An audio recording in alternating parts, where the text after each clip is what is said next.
प्रिय मेरे दोस्तों, मित्रों और मेरे विद्यार्थियों, आज का जो हम चैप्टर शुरू करेंगे वही बेसिक कॉन्सेप्ट है, लेकिन आज क्वेश्चन नंबर 38 से शुरू करेंगे।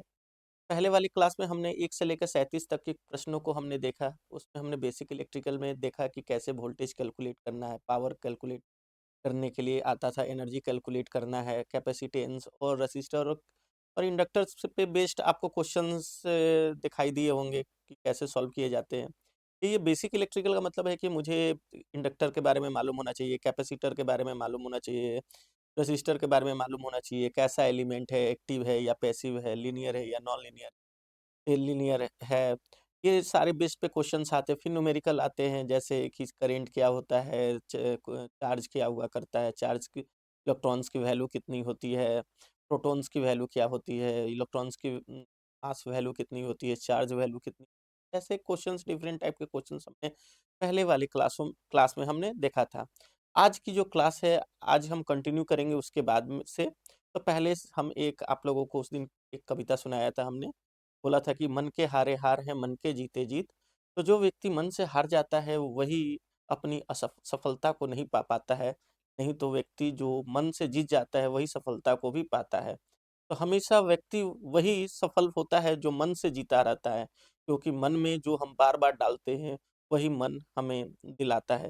क्योंकि जो व्यक्ति मन से मजबूत हुआ करता है, किसी भी परिस्थिति हो, वो परिस्थिति उसकी अनुकूल हो या प्रतिकूल हो, उसमें उसकी सफलता ज़रूर हुआ करती है।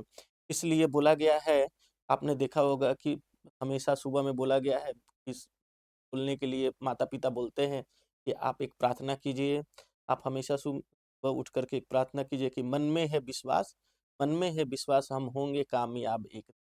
इसका मतलब यही है कि हमें मन में विश्वास है, मन में इतनी शक्ति है कि जो हमने दृढ़ निश्चय किया है, जो हमने पाने की संकल्प की है, वो जेईई एग्ज़ामिनेशन कोई भी जेईई हो, यूपीपीसीएस जेईई हो या आरआरबी जेईई हो या यूपीपीसीएल जेईई हो, कोई भी जेईई हो या एई का एग्ज़ाम हो, यदि मन में निश्चय है, दृढ़ संकल्प है, तो ज़रूर सफलता मिलती है।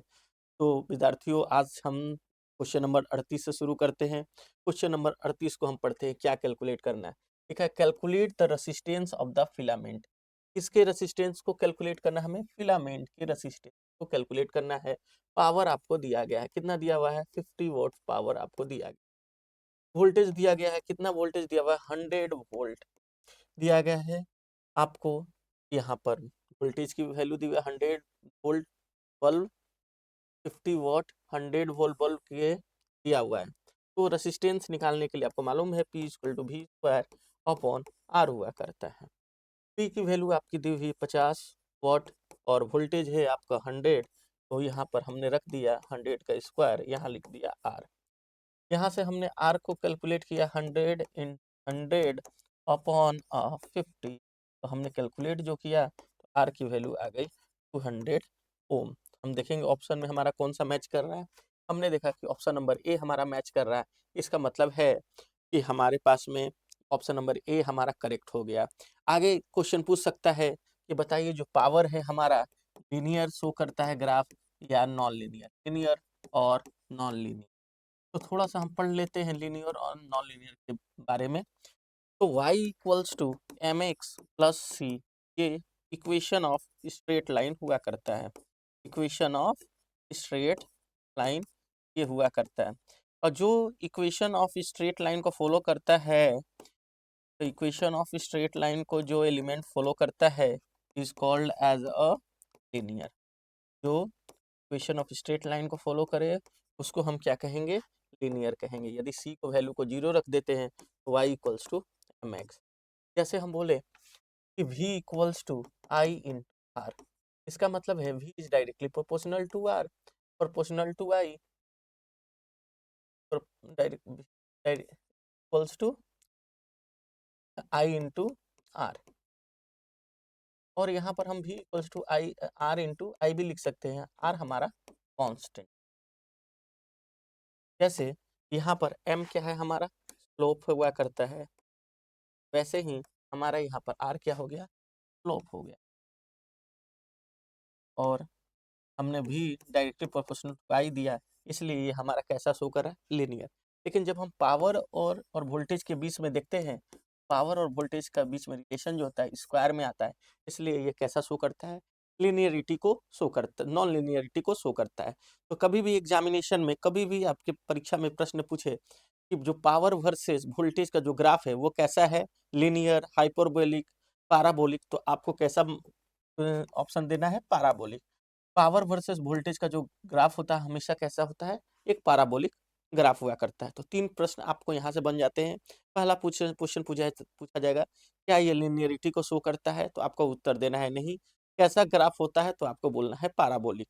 तो 3 प्रश्न एक सवाल से बन के तैयार हो जाते हैं परीक्षा में। तो परीक्षा में ऐसे ही सवाल आपसे पूछे जाते हैं। आगे का सवाल हम लोग देखते हैं।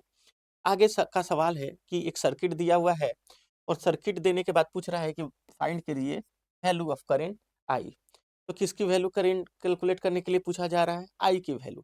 तो आप देखिए 4 ओम, 12 ओम और 6 ओम आर कनेक्टेड इन पैरेलल।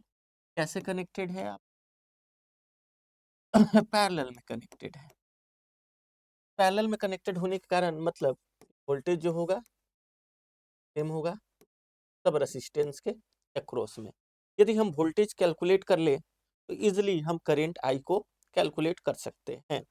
तो हमने देखा कि ये 12 और 6 कैसे कनेक्टेड है, पैरेलल में। तो इक्विवेलेंट कितना आ गया, 12 इंटू 6 अपॉन 18, इसलिए हमने 3 से काट दिया तो कितना आ गया, 4।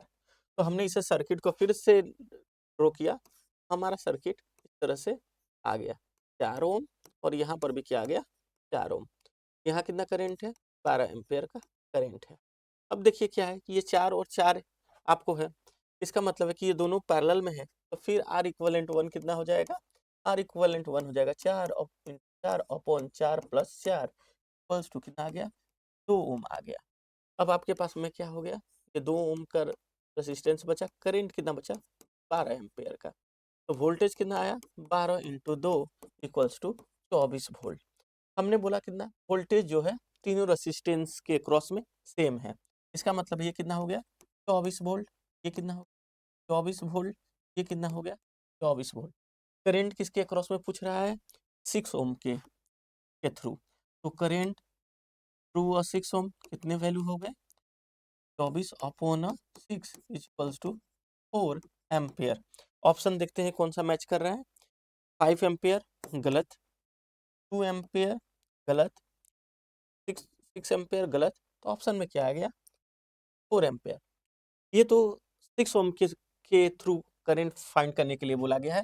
मान लीजिए आपसे पूछा गया कि find the current through a 4 ohm resistance. तो इसकी वैल्यू क्या होगी, I1 equals to 24 upon 4 is equals to 6 ampere. इसका मतलब है जो ये 6 है, ये किसके के थ्रू करंट बोला जा रहा है, 4 ओम के through current through a 4 ohm current through a 4 ohm current through a 4 ओम पूछा जाए तो आपका कितना आएगा, 6 एम्पेयर आएगा। अब अगेन है कि 12 एम्पेयर से 12 ओम रेसिस्टेंस से कितना करंट पास हो रहा है। यदि इससे पूछा जाए तो इसकी वैल्यू आ जाएगी 24 अपॉन 6 इक्वल टू 2 एम्पेयर। तो ये जो 2 एम्पेयर है ये किसके थ्रू है, आपका 12 ओम रेसिस्टेंस के थ्रू। तो आपको समझ में आ गया होगा, जो 2 एम्पेयर दिया हुआ है, 6 एम्पेयर दिया हुआ है, 4 एम्पेयर दिया हुआ है, ये 2 एम्पेयर किसके थ्रू दिया हुआ है आपको, आपको 12 ओम रेसिस्टेंस के थ्रू। ये 6 एम्पेयर किसके थ्रू दिया हुआ है, 4 ओम रेसिस्टेंस के थ्रू। और ये 4 एम्पेयर किसके दिया हुआ है, 6 ओम रेसिस्टेंस के थ्रू थ्रू। तो आपको समझ में आ गया, जब करंट आपसे पूछे कि 6 ओम से कितना जा रहा है तो आपका आंसर कितना आएगा, 4 एम्पेयर। जब आपको 4 से पूछा जाए तो कितना आएगा आपको आंसर, 6 एम्पेयर। और आपको जब 12 ओम से कितना जा रहा है करंट, तो 2 एम्पेयर। तो आपने देखा कि 3 सवाल इसमें ये दे सकता है, लेकिन इसने एक ही सवाल दिया है, तो यहाँ से 3 सवाल आपको बन के तैयार होते हैं। पहला कि 6 ओम से कितना करंट जाएगा, 4 ओम से कितना करंट जाएगा और 12 ओम से कितना जाएगा। आपको ऑप्शन देखिए कन्फ्यूजन दिया हुआ है। यदि आप कोई भी गलत तरीका से कैलकुलेशन करते हैं और वो ऑप्शन पहले से प्रेजेंट है तो आपका ऑप्शन जो है गलत हो जाएगा। तो हमेशा परीक्षा में आप हमेशा ध्यान दीजिएगा कि ऐसे भी ऑप्शन आपको तैयार रहते हैं जिसमें आपको आप सिली मिस्टेक करके चले आते हैं। जैसे यहाँ पर लिखा हुआ है 2 एम्पीयर, 6 एम्पीयर और साथ में 4 एम्पीयर। सपोज़ आपने अच्छे से रीड नहीं किया क्वेश्चंस को और आप करंट थ्रू अ 12 ओम रेजिस्टेंस कैलकुलेट करके आ गए और आपका ऑप्शन में दिया हुआ है, लेकिन उसने तो पूछा नहीं है, लेकिन आपसे क्या हो गया? सिली मिस्टेक हो गए और 1 नंबर से आपकी परीक्षा में आपकी सफलता रुक गई। तो इसलिए हमेशा अपने परीक्षा में सावधानी बरतने की ज़रूरत होती है, केयरफुली आपको रीड करने की ज़रूरत होती है कि परीक्षा में आपसे क्या सवाल पूछा जा रहा है और किसके थ्रू करंट को पूछा जा रहा है, ये ज़रूर आप ध्यान से परीक्षा में पढ़ाई करिएगा और कुछ प्रश्न को बहुत ध्यान से पढ़िएगा। तो आगे का सवाल हम फिर देखते हैं। आगे का सवाल क्या है? देखिए आगे का सवाल पूछ रहा है कि a chemical reactions in a dry cell required us 20 joule of work to create a charge difference of 15 coulomb the between two terminal of this cell calculate the potential what is the terminal potential. आपसे पूछ रहा है कि आपके पास में work कितना दिया हुआ है? 19 जूल का वर्क है और कितना कूलम आपके पास में चार्ज है? वो दिया हुआ है 15 कूलम चार्ज और पूछा जा रहा है कि टर्मिनल पोटेंशियल कैलकुलेट करने के लिए तो वर्क डन इक्वल टू होता है Q इंटू भी। तो वर्क डन कितना दिया हुआ है? 90 और Q की वैल्यू दी हुई है आपकी 15 और यहाँ से हमने V कैलकुलेट कर लिया तो V की वैल्यू आ गई आपकी 19 अपॉन 15 इक्वल्स टू 6 वोल्ट। तो ऑप्शन देखेंगे कौन सा है? ऑप्शन आपको सी दिखाई दे रहा है। डायरेक्ट ऐसे प्रश्न आपको डायरेक्ट आते हैं। इस सारे प्रश्नों में आपको किसी भी तरीका का कोई भी मिस्टेक नहीं होना चाहिए, कैलकुलेशन मिस्टेक नहीं होना चाहिए। हमेशा परीक्षा में ध्यान रखना है कि कैलकुलेशन को हम छोटे-छोटे प्रश्नों का कैलकुलेशन को मिस्टेक ना करें। परीक्षा में हम सबसे बड़ी हमारी गलती जो होती है 3 तरीके की गलती है जो कि हम एक समझाना चाहते हैं रफ में। आपको परीक्षा जब भी आप देते हैं तो जो मिस्टेक है आपको उस पे ध्यान आपको देना है। पहला मिस्टेक आप जो रीडिंग जो करते हैं, जो आप रीडिंग करते हैं तो जो कैलकुलेट करना है आप इसके क्रॉस करना है वहाँ पर आपकी मिस्टेक हो जाती है। सपोज़ हमने लिखा है कि calculate the value of current through a ohm resistance. आपने एग्जामिनेशन में ए तो पढ़ लिया, लेकिन आपसे क्या हो गया? बी कैलकुलेट हो गया। ऑप्शन में बी लिखा हुआ है और आप वहाँ टिक करके चले गए। तो उस एरर को क्या करते हैं, मिस्टेक को क्या कहते हैं? Reading mistake. आपने तो रीड सही किया था, लेकिन आपको कैलकुलेट करते समय आपने वहाँ पर गलत कैलकुलेट करके आ गए। तो इसे बहुत ध्यान से देखने की ज़रूरत है कि हम जो रीड कर रहे हैं और जो कैलकुलेट कर रहे हैं, दोनों सही है कि नहीं है। कहीं हम तो मिस्टेक तो नहीं कर रहे हैं, रीड करने की जगह एक लिखा, कैलकुलेट करते समय हमने बी लिख दिया। तो ये सबसे बड़ी हमें केयरफुली ध्यान रखने की ज़रूरत है, क्योंकि परीक्षा में हमेशा एक छोटे-छोटे मिस्टेक को ध्यान में रखा जाता है। क्योंकि ऐसे ही सवाल बहुत ही ज़्यादा टफ नहीं होते, बहुत कठिन नहीं होते। सवाल बहुत ही आसान-आसान होते हैं, लेकिन किसके थ्रू बोला जा रहा है, क्या कैलकुलेट करने के लिए बोला जा रहा है, उसे बहुत ही सावधानी बरतने की ज़रूरत है। तो हमने पहला मिस्टेक बताया आपको रीडिंग मिस्टेक, कि रीड जो करते हैं आप, उसको केयरफुली रीड करिए आप, उसमें कोई भी मिस्टेक ना हो। अगेन जो मिस्टेक होता है हमारा, वो है कैलकुलेटिव मिस्टेक।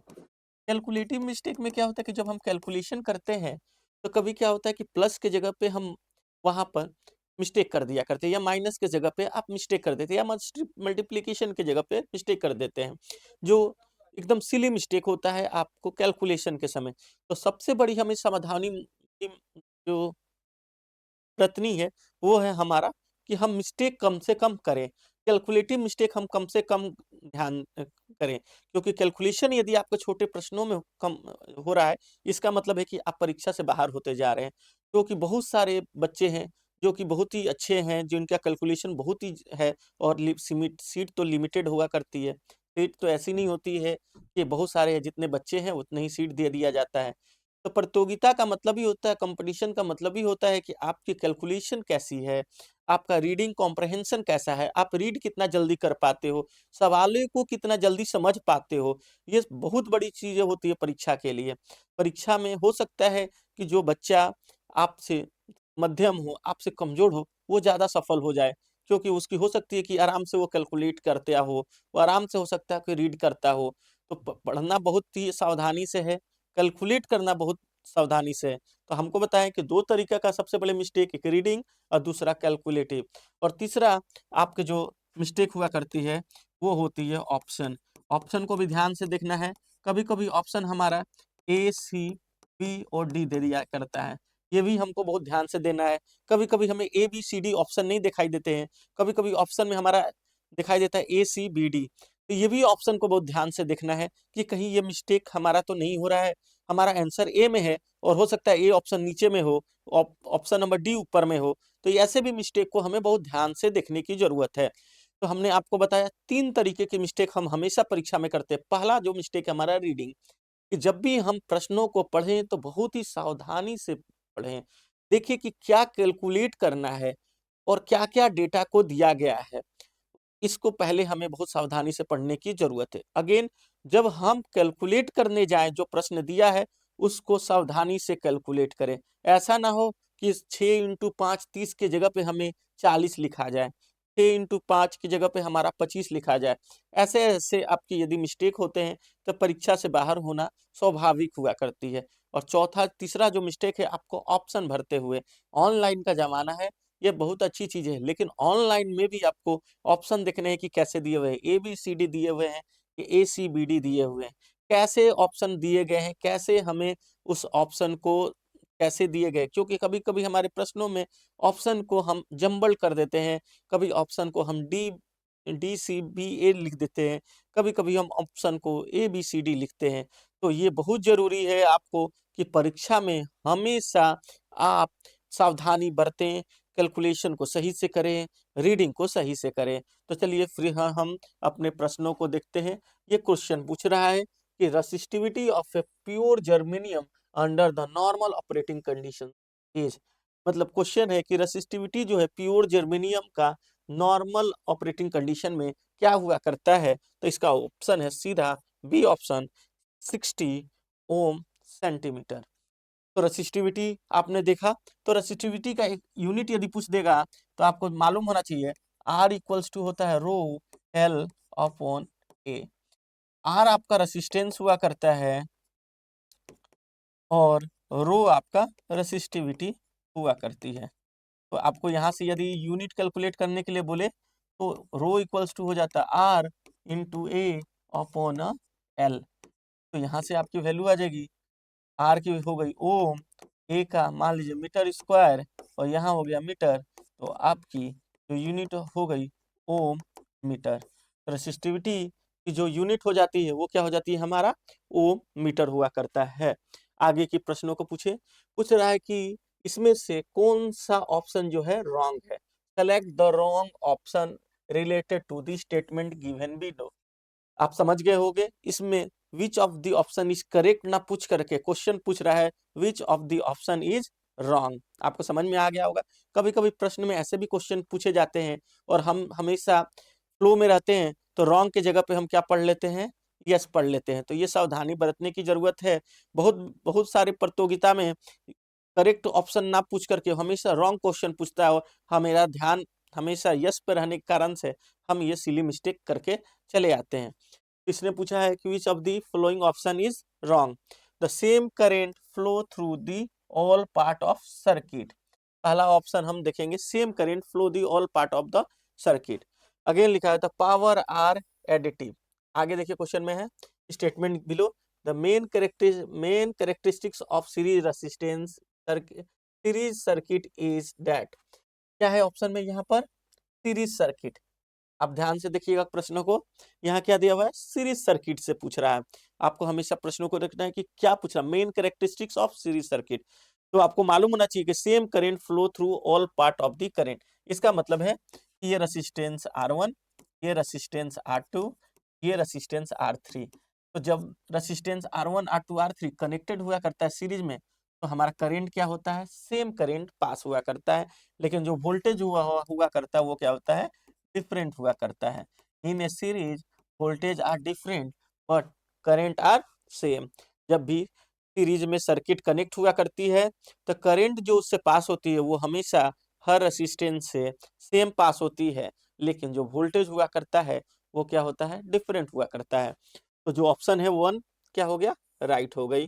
मतलब ये रॉन्ग हो गया, क्योंकि ये तो राइट है इसलिए हमने इसे कट किया। पावर आर एडिटिव, पावर क्या होते हैं, एडिटिव हुआ करते हैं। इस ऑप्शन को अभी छोड़ते हैं। आगे लिखा है applied voltage equals to the sum of different voltage drop. इसका मतलब है कि यदि यहाँ पर हमने वोल्टेज भी लगा दिया है तो ये वोल्टेज भी जो है क्या हो गया, V1 plus of V2 plus of V3। इसका मतलब ये भी ऑप्शन हमारा सही है। इसका मतलब है यहाँ पर इस को भी काटते हैं। Different register have a same voltage drop. इसका मतलब क्या है कि यहाँ पर वोल्टेज ड्रॉप सेम होगा, मतलब ये यहाँ सेम होगा, यहाँ सेम होगा, ये यहाँ सेम होगा। ये तो पॉसिबल है नहीं, क्योंकि जब register are connected in parallel और सर्किट जब आपका पैरेलल में कनेक्टेड हुआ करता है तब आपका वोल्टेज सेम होता है और करंट आपका क्या होता है, डिफरेंट हुआ करती है। इसलिए जो ऑप्शन नंबर डी दिखाई दिया यही राइट है, और ये जो ऑप्शन आपको 3 दिखाई दी है वो क्या हो गए, रॉन्ग हो गए। आप समझ गए होंगे कि जब भी सर्किट आपकी सीरीज में कनेक्टेड होती है तो करंट क्या होता है, आपका सेम हुआ करता है। पावर जो हो क्या हुआ करता है, सीधा ऐड होता है, P1 plus P2 plus P3। Again चौथे जो वोल्टेज हुआ करते हैं वो भी क्या होते हैं, जो अप्लाइड वोल्टेज होते हैं उसके उसके उसके sum, applied voltage is equals to the sum of voltage drop. इसका मतलब जो अप्लाइड वोल्टेज है वो जो वोल्टेज ड्रॉप है उसके सम के, उसके जोड़ के बराबर हुआ करते हैं। ये सवाल आप समझ गए होंगे। इस सवाल में क्या त्रुटियां थी, क्या गलती थी, आपने इसे ध्यान से देख लिया होगा। आगे प्रश्न को हम देखते हैं।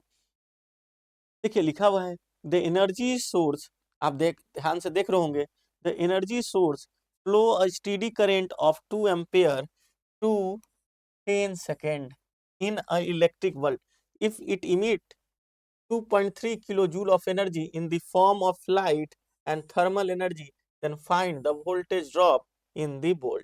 मतलब क्या कैलकुलेट करने के लिए बोला जा रहा है, V कैलकुलेट करने के लिए बोला जा रहा है, और करंट कितना है आपको 2 एम्पियर है, और टाइम आपको कितना दिया हुआ है, आपको दिया हुआ है 10 सेकेंड, और आपकी जो एनर्जी है वो दी गई है आपको यहाँ पर 2.3 किलो जूल।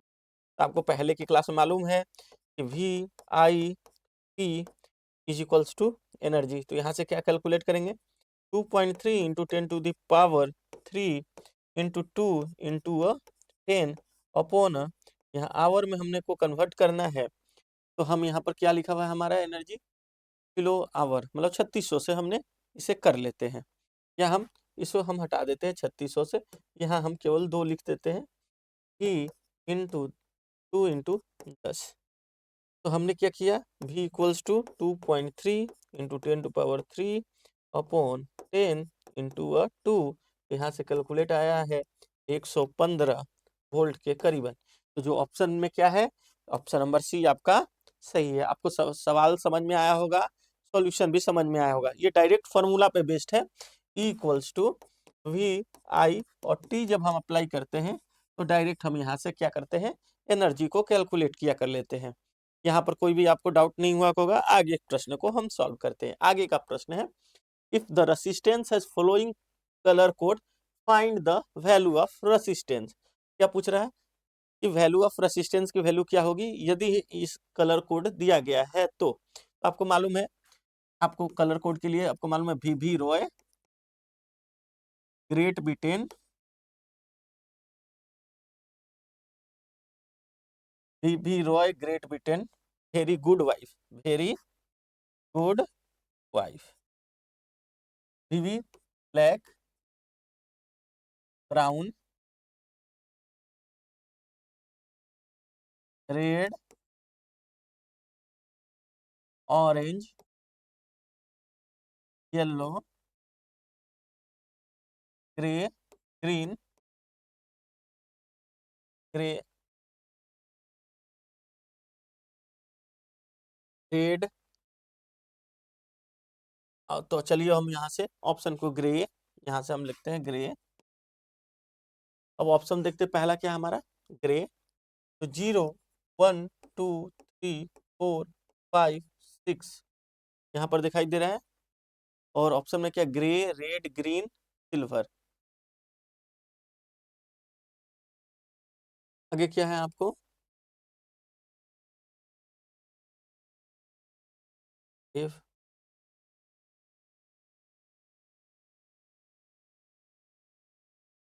7 8 हाईलाइट यहाँ पर। हम यहाँ से इस तरह से हम वीवी रॉय ग्रेट ब्रिटेन देखते हैं, तो यहाँ जो हमारा ऑप्शन आता है वो क्या आता है, 8 ऑप्शन आता है। हम क्या करते हैं, इस ऑप्शन से निकालते हैं कि ब्लैक का हम क्या लिखते हैं, 0 लेते हैं, फिर ब्राउन का 1 लेते हैं, रेड का 2 लेते हैं, ऑरेंज का 3 लेते हैं, येलो का 4 लेते हैं, ग्रे का 5 लेते हैं। इस तरह से हम यहाँ पर कैलकुलेट किया करते हैं। तो ये ऑप्शन तो समझ में आ गया, ऑप्शन नंबर बी आपका ये राइट है। आगे ध्यान से देखिए, क्वेश्चन नंबर हम आगे देखते हैं। विच of the following type of register has a highest value of temperature coefficient. आपको दिखाई दे रहा होगा कि किसका इसमें से ज्यादा हाईएस्ट टेम्परेचर कोफिशिएंट हुआ करते हैं। तो आपको मालूम है टेम्परेचर कोफिशिएंट का मतलब क्या होता है, मान लो R equals to R naught 1 plus alpha delta T लिखते हैं, और अल्फा क्या है, ये हमारा टेम्परेचर कोफिशिएंट है।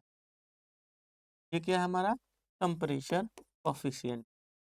ये कुछ एलिमेंट के पॉजिटिव हुआ करते हैं, कुछ एलिमेंट के नेगेटिव हुआ करते हैं। तो जितने भी हमारा नॉन मेटल होता है उसके जो टेम्परेचर कोफिशिएंट क्या होते हैं, नेगेटिव हुआ करते हैं।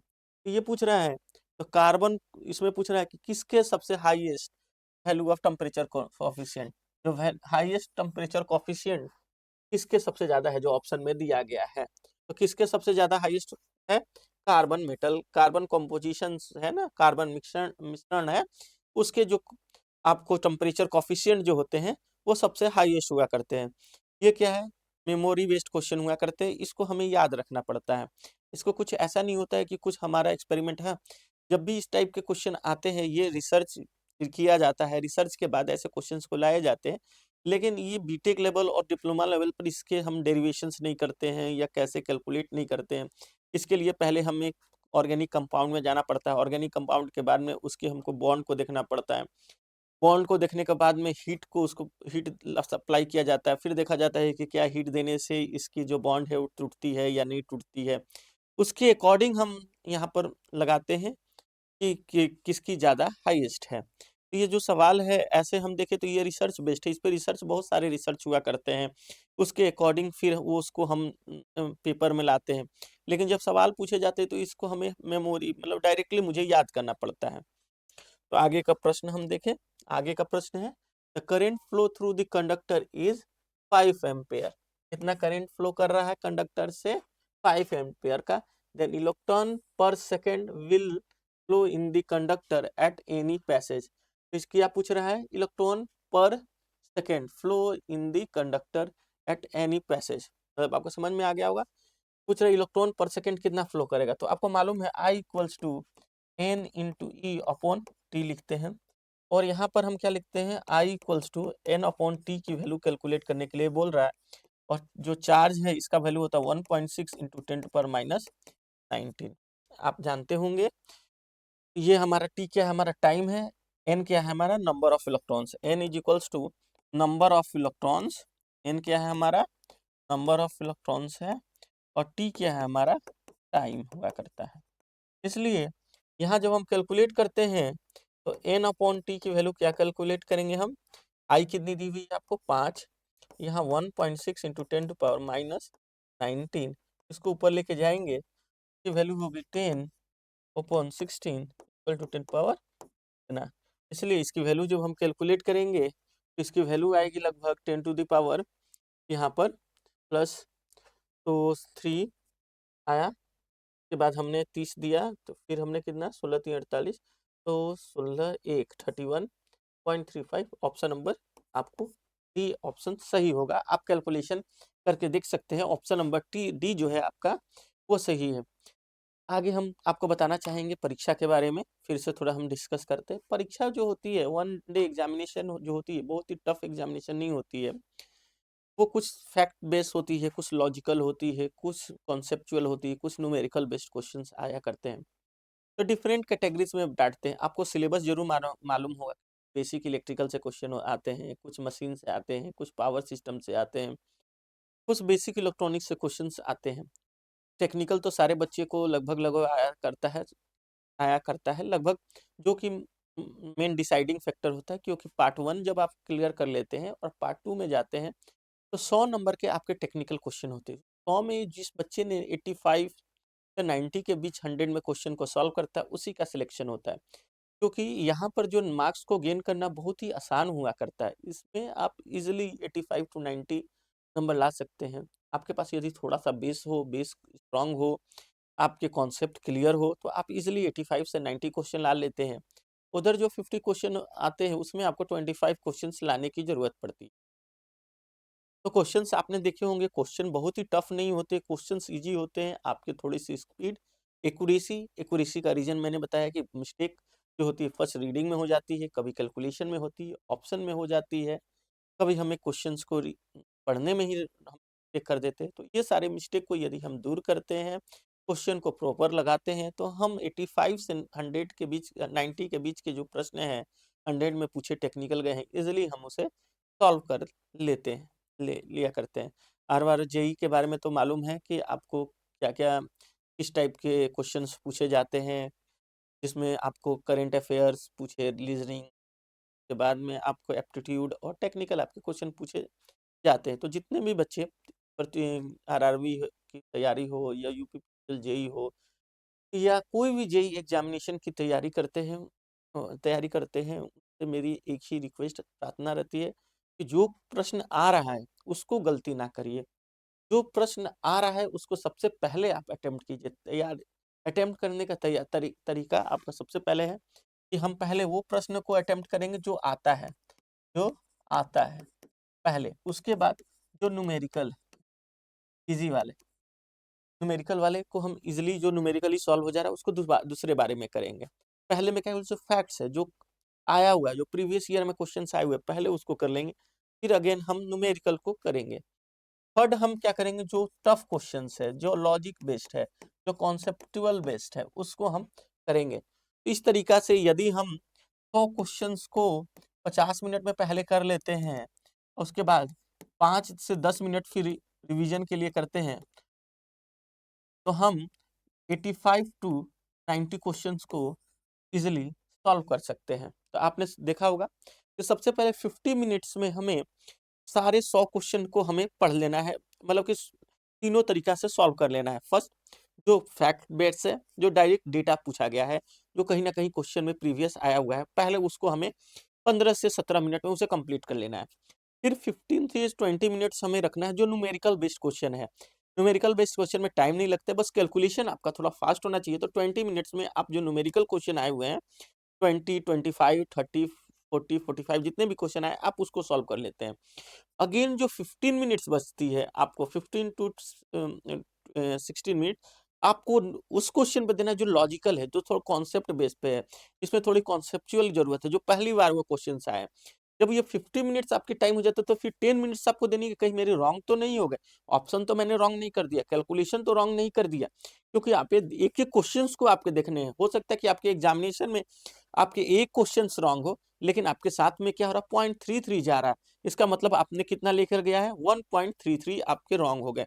और हो सकता है कि ये जो नंबर है 1.33 कभी-कभी आपके लिए बहुत ही ज़्यादा एक बहुत ही हो सकता है कि आपके जीवन के लिए बहुत ही हो कि कभी 1.33 के साथ आप चूक जाए और पूरा जीवन याद रहे कि अरे यार ये मिस्टेक मैं नहीं करता तो आज सफल रहता। तो वो जो 0.33 नहीं, वहाँ 1.33 से आप पीछे हो जाते। एक जो आता हुआ प्रश्न था उसमें आपने 0.33 ले लिया, इसका मतलब है कि आपने कितने मिस्टेक कर दिए, 1.33 क्वेश्चंस को मिस्टेक कर दिए। तो ये आपको 60 मिनट्स में आपको रिपीट कर लेना है। आगे आपके जो टाइम मिल रहा है उसमें आपको जीएस, जीके, फिजिक्स, केमिस्ट्री जो भी क्वेश्चन है आपको उसको सॉल्व करने हैं। तो आपको जो मैंने तरीका बताया, आपको इस पे यदि आप लागू करते हैं तो आप ज़रूर सफल होंगे कि 20 मिनट्स 15 टू 20 मिनट्स या 15 मिनट्स में आपको वो क्वेश्चन को सॉल्व करने हैं जो आपको आपको फैक्ट फैक्ट बेस हो, कि जो प्रीवियस ईयर में क्वेश्चन पूछे गए हैं, जो डेटा पे बेस्ड क्वेश्चन है, जिसमें कुछ भी कॉन्सेप्ट नहीं लगाना है, तो पहले हमको 15 मिनट्स में उसको सॉल्व कर लेना है। अगेन 20 मिनट्स मुझे जो उस क्वेश्चंस को देने हैं जो न्यूमेरिकल बेस्ड हो, जो न्यूमेरिकल क्वेश्चन पूछे जाते हैं, जिसमें हमें कैलकुलेशन करने हैं और उसमें भी हमें फास्ट रखने हैं। अगेन 15 टू 16 मिनट्स उस क्वेश्चन को देते हैं जो क्वेश्चन लॉजिकल है, जिसमें थोड़े टाइम लग रहे हैं, ऐसे न्यूमेरिकल जिसमें टाइम लग रहे हैं, उस क्वेश्चन में मुझे 15 मिनट्स देने हैं और 10 मिनट्स मुझे अब पूरे क्वेश्चन को रिवीजन में देना है कि कहीं मैंने कोई ऑप्शन में तो गलत नहीं कर दिया या कोई सिली मिस्टेक तो नहीं कर दिया कहीं हमने रीडिंग करने में तो गलती नहीं कर दिया। ये तरीका होने पर आपका क्या होगा, ये आपको टेस्ट सीरीज देते देते आपकी टेस्ट सीरीज जब आप देते हैं, और जब टेस्ट सीरीज आप देते हैं तो आपको का ये सारी चीजें मिस्टेक आपको दूर होते चले जाते हैं। तो फर्स्ट ऑफ ऑल आप मिस्टेक ना करें, टेस्ट सीरीज आप ज्यादा से ज्यादा दें, आप टेस्ट सीरीज पे ध्यान दें, और टेस्ट सीरीज से आप कैलकुलेशन को बेहतर करें। तो टेस्ट सीरीज क्या है, टेस्ट सीरीज आपकी स्पीड को बढ़ाता है, साथ साथ आपकी एक्यूरेसी को भी लाता है। टेस्ट सीरीज से ये नहीं देखना कि हमें नंबर कितना आ रहा है, कैसा क्वेश्चन है, लेकिन हमें ये देखना कि हमारी स्पीड कितनी है, हमारी एक्यूरेसी कितनी है, उस पे बेस्ड हमें क्वेश्चन को हमको अटेम्प्ट करना है। तो आप यहाँ तक तो समझ में आ गया होगा आपको जो मैं बताना चाह रहा हूँ। आगे का प्रश्न को हम देखते हैं। आगे का प्रश्न है, what is the composition of the alloy of कंथाल, KNTHAL, कंथाल composition क्या है, इसका डायरेक्ट है, इसका आंसर होता है chromium, aluminium, cobalt and iron. तो जब भी हम ऐसा देखें कंथाल, तो याद रखते हैं A फॉर एल्युमिनियम। तो जहां जहां एल्युमिनियम है, ये दो ऑप्शन में तीन, यहाँ पर आपको तीन, एक दो तीन में ऑप्शन एल्युमिनियम दिखाई दे रहा है। फिर आप देखेंगे आयरन, आपको आयरन इसमें नहीं दिया हुआ है और में, तो जहां जहां देखेंगे आयरन, कोबाल्ट, एल्युमिनियम, क्रोमियम, वहां पर कंथाल का ऑप्शन लगा देंगे। तो ऑप्शन नंबर डी जो है आपका, ये जो है ऑप्शन नंबर डी जो है वो करेक्ट है।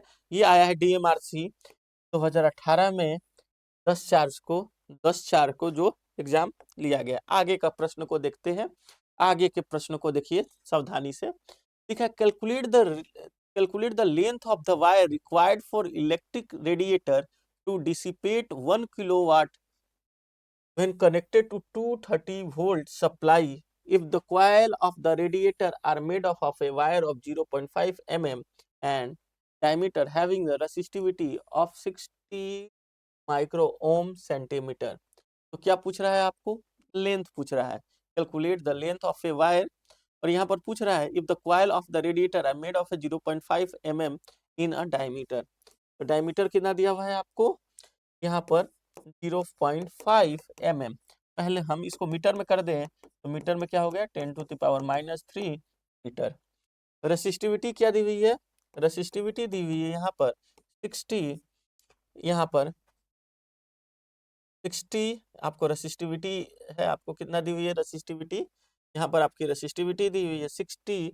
यदि माइक्रो को हम हटाएं तो 10⁻⁻6, और सेंटीमीटर को हम हटाएं तो -2, 60 × 10⁻⁸ आप लिख सकते हैं ओम पर मीटर। आपको यहाँ तक समझ में आया होगा मैंने क्या किया, डायमीटर में जो मिलीमीटर में दिया हुआ इसको हमने किस में कन्वर्ट कर दिया है, मीटर में, और रेसिस्टिविटी जो माइक्रो ओम और सेंटीमीटर में दिया है इसको हमने ओम और मीटर में कन्वर्ट कर दिया, इसलिए इसकी वैल्यू दी हुई 60 × 10⁻⁸। समझ में आया होगा आपको इसको जो मैं बोलना चाह रहा हूँ यहाँ पर। अब पूछ रहा है कि किलोवाट, तो पावर इक्वल्स टू V²/R होता है, और पावर कितना है 1 × 10⁻³ और वोल्टेज आपको कितना हुआ है 230 का होल स्क्वायर इंटू R। यहाँ तक समझ में आया होगा। तो आप यहाँ से R निकालते हैं, यहाँ से आप क्या करते हैं R निकालते हैं, तो R की वैल्यू आती है यहाँ से 230 × 230 अपॉन 10⁻³ तो यहाँ से हम R लिखते हैं तो आता है 4600 × 10⁻³ इसकी वैल्यू आ जाती है 4.6 ओम। यहाँ तक समझ में आया होगा आपको। आगे का कैलकुलेशन हम देखिए, आगे का कैलकुलेशन होता है R = ρL अपॉन, यहाँ से क्या है 4.6 ओम हो गया, इसकी वैल्यू होगी 6 × 10⁻⁸। L की वैल्यू पूछ रहा है, यहाँ पर एरिया पाई × d² 4। यहाँ तक आपको समझ में आया होगा। यहाँ पर जो कैलकुलेशन हम कर रहे हैं इसकी वैल्यू आपकी आ गई है, यहाँ हम लिखेंगे यहाँ पर 4.6 इंटू, यहाँ पर आपकी वैल्यू आ गई 60 × 10⁸ L, यहाँ पर हो गया 3.14 इंटू, यहाँ पर जो वैल्यू है वो आ गई है आपको 5 × 10⁻⁴, इसका मतलब हो गया इसकी वैल्यू आ गई 25 × 10⁻8। L यहाँ से कैलकुलेट किया हमने तो 4.6 × 25 × 3.16 अपॉन 60 × 10⁻8। और यहाँ पर क्या हो गया, ये ऊपर में 10⁸ चला गया, तो यहाँ से कट गया। तो आप यहाँ से देखेंगे यदि हम कैलकुलेट किए हैं यहाँ पर, तो हमारी कैलकुलेशन से कितनी लगभग आ जाएगी। हम मान लो कि कैलकुलेट यहाँ पर किए 46, 25 और 3.14 इंटू 25 को हमने कैलकुलेट किया। सपोज हमने यहाँ पर आया 4 5 20, सपोज इसकी आंसर जो आएगी लगभग 753 सेंटीमीटर के करीबन में इसकी ऑप्शन आएगा। 753 सेंटीमीटर इसकी आपकी ऑप्शन आएगी। अगेन हम क्वेश्चन को सॉल्व करते हैं। आगे का क्वेश्चन है, what is the force of attraction between two electric charge of opposite polarity having 1 coulomb each when placed at a distance of 1 metre. ये क्वेश्चन जो है, प्रश्न है, इलेक्ट्रोस्टेट से है। इलेक्ट्रोस्टेट में आपने पढ़ा होगा कि यदि दो चार्ज है, पार्टिकल है Q1 और Q, और दोनों के बीच का डिस्टेंस d है, तो जो फोर्स लगा करता है वो डायरेक्टली प्रोपोर्शनल हुआ करता है Q1 और Q2 के। इसका मतलब है the force applied on this two charge particle is directly proportional to Q1 and Q2। जो चार्ज पार्टिकल पर जो चार्ज है उसके डायरेक्टली प्रोपोर्शनल जो फोर्स अप्लाई किया जाता है, और उसके इन्वर्सली किसके प्रोपोर्शनल होता है, F is inversely proportional to. मतलब जो फोर्स अप्लाई करेंगे किसके इन्वर्सली प्रोपोर्शनल, डिस्टेंस के। यदि दो चार्ज पार्टिकल को ज्यादा दूर पर आप रखते हैं तो जो फोर्स एक दूसरे पर लगने वाला है वो क्या होगा, कम लगेगा। यदि दो चार्ज पार्टिकल को कम डिस्टेंस पर रखते हैं, कम दूरी पर रखते हैं, तो दोनों चार्ज पार्टिकल पर जो फोर्स लगेगा, दोनों चार्ज पार्टिकल जो एक दूसरे पर फोर्स लगाएगी वो क्या होगी, ज्यादा लगेगी। और दूसरे भाषा में देखें तो ये है, यदि दो चार्ज पार्टिकल है, दोनों चार्ज पार्टिकल की चार्ज यदि Q1 और Q2 है, तो जो फोर्स लग रहा है इसकी कितनी वैल्यू है उस पर डिपेंड करता है। यदि दो चार्ज पार्टिकल है, इसके चार्ज की वैल्यू यदि ज़्यादा है चार्ज पार्टिकल के, तो फोर्स दोनों पे लगेंगे वो क्या लगेंगे, ज़्यादा लगेंगे। यदि दूरी कम है तो फोर्स जो लगेगा वो ज़्यादा लगेगा। यदि दूरी ज़्यादा है तो फोर्स उस पर जो लगेगा वो कम लगेगा। तो यहाँ तक तो आपको समझ में आया होगा। क्वेश्चन को हम सॉल्व करके देखते हैं कि कैसे बनेगा। यदि दो चार्ज पार्टिकल है Q1 और Q2 की वैल्यू दी हुई है 1 कूलम और डिस्टेंस आपका 1 मीटर दिया हुआ है, फोर्स इज इक्वल्स टू होता है 1/4 pi epsilon not into Q1 into Q2 upon v square. यहाँ ये याद रखना है। और इसकी वैल्यू क्या होती है, F की 9 इंटू 10⁹ और इसकी वैल्यू है 1 अपॉन डी का वैल्यू कितना हो गया 1। इसकी वैल्यू कितनी हो गई 9 × 10⁹ न्यूटन। मतलब ऑप्शन नंबर डी जो है आपका वो राइट हो गया। कौन सा ऑप्शन सही हुआ, ऑप्शन नंबर डी आपकी सही हो गई है। 9 × 10⁹ जो है ऑप्शन नंबर डी में दिखाई दे रहा है। कितना फोर्स लगा रहा है, कितना फोर्स एक दूसरे पर चार्ज पार्टिकल लगा रही है, वो है 9 × 10⁹ फोर्स यहाँ पर लगा रही है। ये कहानी फिर से बीच में रोक कर सुनाना चाहता हूँ। आपने बचपन में सुना होगा एक खरगोश और एक आपने कछुआ की कहानी सुनी। खरगोश जो है कछुआ से हमेशा तेज चलता, आपने कभी देखा भी होगा, लेकिन सफलता कछुआ की होती। क्योंकि हम कितना तेज भागते हैं ये डिपेंड नहीं करता है, हम कैसे भागते हैं ये भी डिपेंड करता है। यदि हम किसी भी काम में रोज करते हैं, यदि हम रेगुलर करते हैं, उसे रोज सीखते हैं, उसे रोज करते हैं, तो हम सफलता तक पहुंच जाते हैं। यदि हम किसी काम को बहुत तेजी से करते हैं, बीच में गैप ले लेते हैं, बीच में हम ब्रेक ले लेते हैं, फिर दोबारा किसी काम को करते हैं, तो वो क्या होता है, समय लग जाता है और हो सकता है कि समय सफलता ना मिले। कछुआ और आप खरगोश की कहानी में देखे होंगे कि खरगोश जो है तेजी से शुरू कर दिया चलना। जब वो बहुत दूर तक चला गया कुछ देर के बाद, तो उसने पीछे मुड़ के देखा कि जो कछुआ है वो धीरे धीरे आ रहा है, तो उसे लगा कि थोड़ा हम सो लेते हैं, कछुआ तो धीरे चल रहा है। और जब वो सोने लगा तो देखा कि कछुआ जो है वो अपने गंतव्य स्थान डेस्टिनेशन को पहुंच चुका है और मैं सोते रह गया।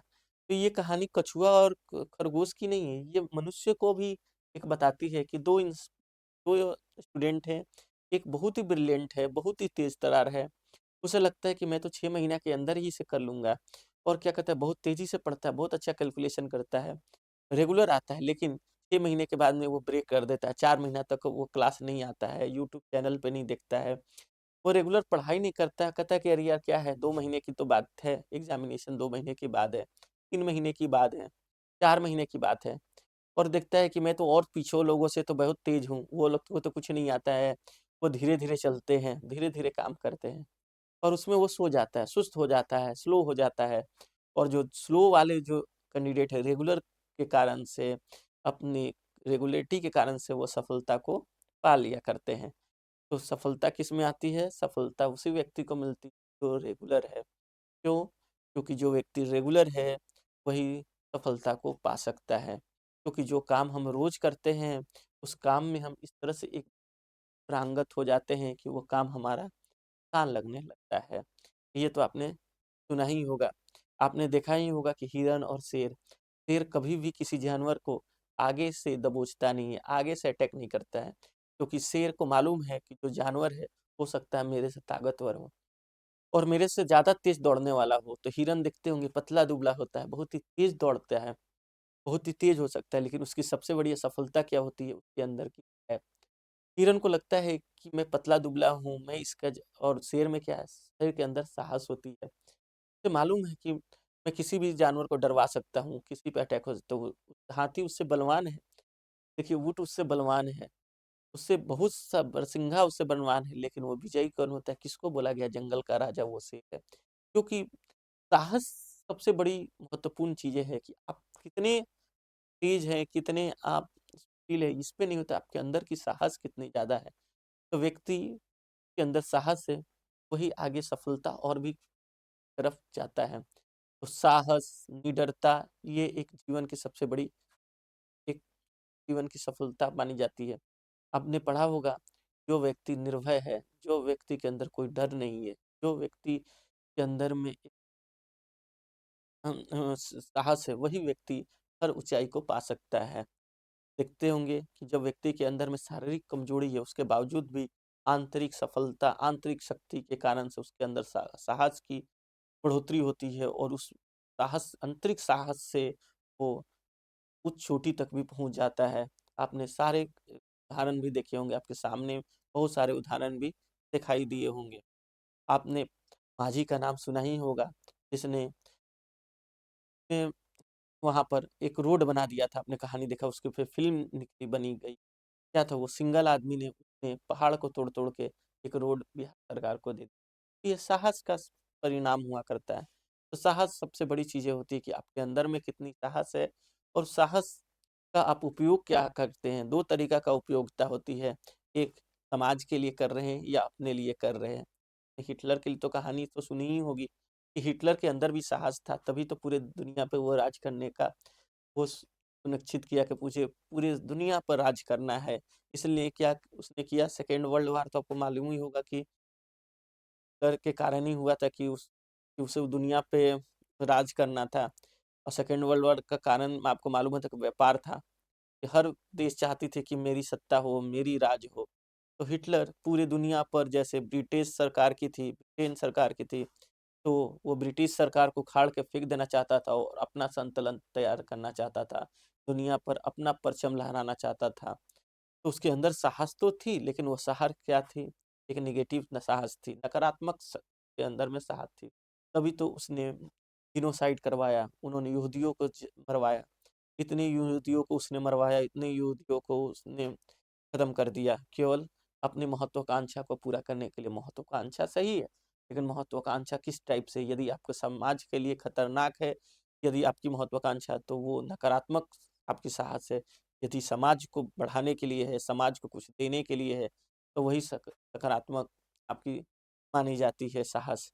साहस किस टाइप से है, क्या चाहते हैं आप, क्या करना चाहते हैं, तो वो डिपेंड करता है आपकी सोच क्या है। तो आप साहस को लाइए, समाज के लिए लाइए, समाज को कुछ दीजिए, जॉब कीजिए, ईमानदारी से कीजिए। तब सिलेक्शन हो जाइए तो वहाँ पर अपने 8 घंटे पूरे ईमानदारी के साथ बिताइए। ये आपके अंदर की पॉजिटिव साहस, पॉजिटिव एटीट्यूड को दर्शाता है आपका। आगे प्रश्न को हम करें। आगे का प्रश्न है, which of the correct for low conductivity conducting material, इसमें से किसकी कंडक्टिविटी पूछ रहा हूँ, व्हिच ऑफ द करेक्ट, इसमें से कौन सा करेक्ट है for low conductivity conducting material के लिए।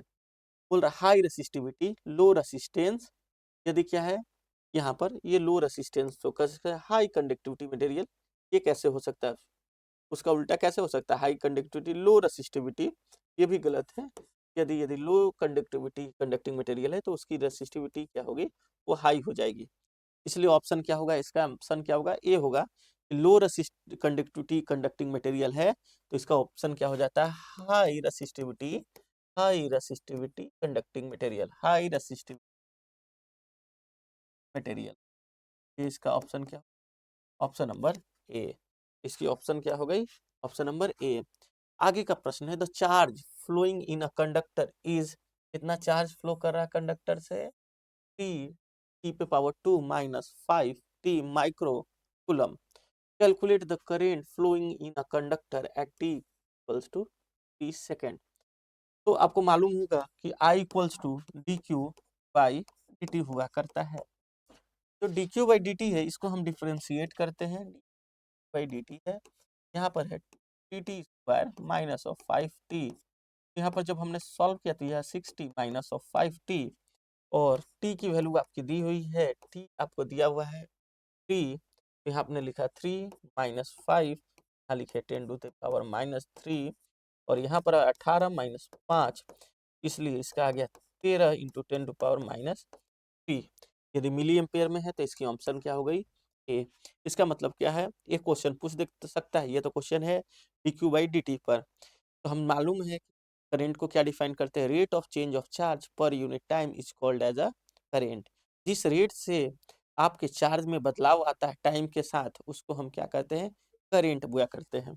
तो एक क्वेश्चन तो आपको आ सकता है आई इक्वल्स टू, आपने देखा डी क्यू बाई, प्रश्न अगला आ सकता है Q equals to I dot, ऐसा भी तो क्वेश्चन दिया जा सकता है, क्यू दे दिया जाए इंटीग्रेशन करने के लिए दे दिया जाए, तो आप ऐसा कैसे करेंगे, तो क्यू इक्वल्स टू क्या हो जाता है आई डॉट डी टी। तो जहाँ डिफ्रेंसिएशन है उसी का अपोजिट में इंटीग्रेशन भी होता है, तो यहाँ डिफ्रेंशिएट करके प्रश्न पूछा गया है। अगला क्वेश्चन आपके सवाल में आ सकता है बाद में, q equals to integration i dot d t से। तो आपको इसमें ध्यान देना है, i equals to d q by d t है, अगला क्वेश्चन आ सकता है Q equals to integration i dot d t. आपको यहाँ तक दिखाई दे रहा होगा। आगे का क्वेश्चन सॉल्व करते हैं, आगे का क्वेश्चन को सॉल्व करते हैं। आगे का क्वेश्चन है for a given conductor if the cross sectional area increases then, अब देखिए फॉर अ गिवन देन, तो रेसिस्टेंस इक्वल्स टू आप जानते हैं रो एल बाई ए हुआ करता है, और rho is directly proportional to L and rho is inversely proportional to A. ये क्या बोल रहा है, क्रॉस सेक्शनल एरिया इंक्रीजेस, मतलब आपका ए क्या हो रहा है, इंक्रीज कर रहा है, आपका ए क्या हो रहा है, इंक्रीज कर रहा है। जब भी क्रॉस सेक्शनल एरिया इंक्रीज करेगा तो रेसिस्टेंस आपका क्या होगा, डिक्रीज करेगा। तो रेसिस्टेंस आपका डिक्रीज करेगा तो करंट क्या होगा आपका, इंक्रीज करेगा, और करंट आपका इंक्रीज करेगा तो वोल्टेज भी आपका क्या होगा, इंक्रीज करेगा। तो आगे देखते हैं, resistance of the conductor increases, statement number 1 क्या हो गया आपका, रॉन्ग हो गया, स्टेटमेंट नंबर 1 क्या हो गया आपका, रॉन्ग हो गया। देखिए आगे resistance of the conductor decreases, तो स्टेटमेंट नंबर 2 क्या हो गया, राइट हो गया। स्टेटमेंट नंबर 2 क्या बोल रहा है, resistance of the conductor is decreases. तो एक में ऑप्शन दिया हुआ है resistance of the conductor is increases, जो नहीं हो सकता है। अगला क्या है, resistance of the conductor is decreases, इसलिए ऑप्शन नंबर 2 आपका क्या हो गया, करेक्ट हो गया। आगे का क्वेश्चन हैं, आगे के प्रश्नों को देखिए, आगे के प्रश्नों को हम सॉल्व करते हैं। What is the relation between the resistance R1 and R2 of two bulb rated for the same voltage and having the power 400 watt and 100 watt। तो आपको पावर मालूम है, v स्क्वायर अपॉन आर हुआ करता है। यदि हम P1 इक्वल्स टू लें तो v स्क्वायर अपॉन R1 लिख दें, और यहाँ लिखे P2 equals to v square upon R2, और v जो है यहाँ पर क्या है, कॉमन है, V1 इज इक्वल्स टू, समझ में आया। इसलिए हम जब डिवाइड करते हैं P1 अपॉन P2, यहाँ पर क्या हो जाएगा आपका ऑप्शन में, यहाँ आपको हो जाएंगे यहाँ R2 upon R1, R2 upon R1। तो यहाँ पर क्या है आपके ऑप्शन में दिया हुआ है 400 upon 100 upon R2 upon R1। इसलिए पूछा रहा है कि R1 अपॉन R2 की वैल्यू क्या होगी, तो R1 अपॉन R2 की वैल्यू होगी 1:4। 1:4 क्या हो गई यहाँ पर, ऑप्शन नंबर ए। तो R1 is equals to 4 of R2। Option number 1 क्या हो गया आपका, करेक्ट हो गया। आपने देखा होगा कि कैसे सॉल्व करते हैं, एकदम इजीली सॉल्व हो गया। जो प्रश्न है P equals to V square upon R पे है, और यहाँ पर हम डायरेक्ट फार्मूला लगाते हैं P equals to V square upon R, और यहाँ से हम R1 और R2 की रेशियो की वैल्यू को देखते हैं। आपको समझ में आ गया होगा, इस चीज़ को पूरी तरह से समझ में आ गया होगा, क्लियर होगा आपको। चलिए आगे का प्रश्न देखते। बच्चों आपको समझ में आ रहा होगा जो हम इसे बताना चाह रहे हैं। ये बेसिक इलेक्ट्रिकल के प्रश्न है। बेसिक इलेक्ट्रिकल का मतलब समझ में आ रहा होगा। बेसिक इलेक्ट्रिकल में हम बेसिक चीज़ें पढ़ते हैं कि वोल्टेज क्या होता है, करंट क्या होती है, पावर क्या होता है, रेसिस्टेंस क्या होता है, इंडक्टर क्या होता है, कैपेसिटर क्या करता है, एलिमेंट्स कैसे होते हैं, यूनिडायरेक्शनल होते हैं कि बाई डायरेक्शनल होते हैं, लीनियर या नॉन लीनियर होते हैं, एक्टिव होते हैं या पैसिव हुआ करते हैं। उसके बाद हम देखते हैं आपको कि कैसे आपको कैसे ये कंट्रोलिंग डिवाइस देखते हैं कि यदि वो किसी पे डिपेंड है या अनडिपेंड है, डिपेंडेबल सोर्स है या इंडिपेंडेंट सोर्स, डिपेंडेंट और इंडिपेंडेंट सोर्स को देखते हैं। आगे को क्वेश्चन हम केवीएल केसीएल पे देखते हैं। ऐसे ही प्रश्न आपके परीक्षा में आते हैं, बहुत छोटे छोटे प्रश्न आपको आते हैं। बस आपके प्रश्नों को आपको बस देखने आना चाहिए, सॉल्यूशंस आपको रोज करने आना चाहिए, रीडिंग आपको अच्छे से करने आना चाहिए। और प्रश्न आपके बहुत ही भारी भरकम नहीं आते हैं कि आपको देख करके आपको डर लग जाए और आपको करने आपको नहीं आए। तो इसलिए आप हमेशा प्रश्नों को अच्छे से पढ़िए, अच्छे से करिए, आपको जरूर अच्छे लगेंगे। देखिए आगे क्वेश्चन है, द यूनिट ऑफ रेसिस्टिविटी। तो हमने बताया आर इक्वल्स टू, पहले ही बता दिया है, रो एल बाई ए। यदि इसको हम मीटर में रखते हैं तो हम मीटर स्क्वायर में रखते हैं, इसको हम ओम में रखते हैं, तो रो इक्वल्स टू क्या हो जाता है, ए इंटू आर अपॉन एल। ए क्या हो गया आपका मीटर स्क्वायर, ये क्या है आपका रो ओम, आर क्या है ओम, और एल क्या है, की वैल्यू क्या हो गई, रो इक्वल्स टू ओम, वैल्यू क्या हो गई आपको, ओम मीटर आपकी वैल्यू हो गई। आपको यहाँ तक तो समझ में आया होगा, तो इसलिए वैल्यू क्या हो गई, ऑप्शन नंबर ए आपका क्या हो गया, राइट हो गया। आगे का आंसर देखते हैं, आगे का आंसर क्या है। The 5 microfarad pure capacitor carry a current of 5 ampere. When sinusoidal AC voltage is applied, then what is the average power dissipated by the capacitor over a one cycle of AC? तो आपको मालूम होगा, तो sinusoidal है तो ऐसा है, आपको मालूम होगा कि आपने क्या किया है, साइनसॉइडल वोल्टेज अप्लाइड किया है। मतलब है कि अपना प्योर कैपेसिटर है, इसका मतलब वोल्टेज यदि आपका ऐसा वेवफॉर्म है, तो वोल्टेज और करंट के बीच में यदि आपका यदि कैपेसिटर लगाया है आपने, तो वोल्टेज और करंट के बीच में जो एंगल होता है कितने डिग्री का होता है, 90 डिग्री का होता है। और बोलते हैं कि करंट लीड करता है कितने से, current lead by a voltage by a angle 90 degree. समझ में आ गया कि जब भी आपके सर्किट में एक केवल पैसिव एलिमेंट के रूप में यदि कैपेसिटर दिया हुआ है और वोल्टेज अप्लाई किए हैं, तो करंट जरूर पास होगा यदि एसी सिग्नल है। और यदि एसी सिग्नल में वोल्टेज को आपने एसी वोल्टेज अप्लाई किया है और पैसिव सोर्स आपका कैपेसिटर है, तो करंट और वोल्टेज के बीच में जो आपका जो एंगल बनेगा वो कितना बनेगा, 90 डिग्री का बनेगा। और जो करंट होगी वो क्या करेगी, वोल्टेज से लीड कर जाएगी। तो करंट जो है वोल्टेज से लीड कर गई, तो मान लो कि आपका यहाँ से जीरो से यहाँ स्टार्ट है, तो आपका जो करंट है ये क्या होगा, यहाँ पर 90 डिग्री। समझ में आ रहा है। फिर ये जहाँ पर ये पीक है वहाँ पर ये तो हुआ करता है। यहाँ तक तो समझ में आ रहा है। तो सपोज हमने v को लिखा है V I sine of omega T, और i को हमने लिखा है V I sine omega T plus of 90 degree, और यहाँ पर हमने लिखा है v साइन, यहाँ पर हम फिर से आपको रफ करके बताते हैं। v इक्वल्स टू हम लिखते हैं V M sine of omega T, और i को हम लिख दें N upon X sine omega T plus of 90 degree, क्योंकि करंट जो है आपका क्या हो रहा है, वोल्टेज से लीड कर रहा है, इसलिए हमने यहाँ पर क्या लिखा है, 90 डिग्री लिखा है।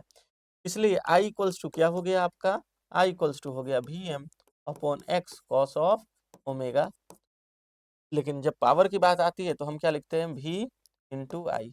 मल्टीप्लाई करेंगे तो यहाँ पर आएगा साइन ओमेगा टी और यहाँ पर आएगा कॉस ऑफ ओमेगा टी। जब ऐसा आएगा तो और जब हम 2 से मल्टीप्लाई और नीचे करेंगे तो आती है साइन ऑफ 2 ओमेगा टी। और जब हम एक पीरियड की बात करते हैं तो पीरियड होती है 0 से पाई। और जब हम इंटीग्रेट करते हैं 0 से पाई तो साइन ऑफ 2 ओमेगा टी को तो जो इक्वेशन आता है तो उसकी वैल्यू आती है 0।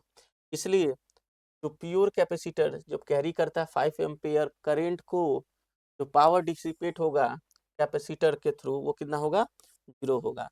हमने इसका आंसर बताया क्यों होगा, क्योंकि करंट और वोल्टेज के बीच में जो एंगल होता है वो कितने डिग्री का होता है, 90 डिग्री का होता है।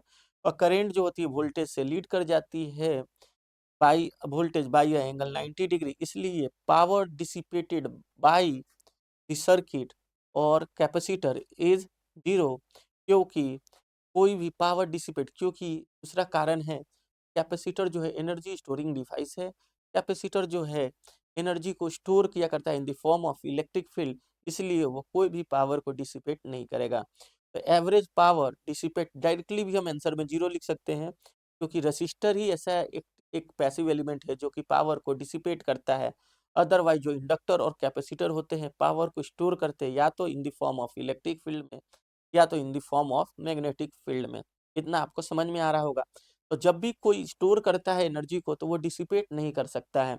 इसलिए हम बोल सकते हैं कि ये सर्किट में केवल कैपेसिटर लगा हुआ है और सवाल हमारा पूछ रहा है पावर डिसिपेट के लिए, इसलिए कितना डिसिपेशन होगा, 0। और हम इस तरह से प्रूफ भी कर सकते हैं कि वोल्टेज और करंट के बीच में जो एंगल है वो कितना का है, 90 डिग्री का है। इसलिए 90 डिग्री के एंगल के बाद में जो इंटीग्रेट करने के बाद जो वैल्यू आती है कितनी आती है, 0 आती है।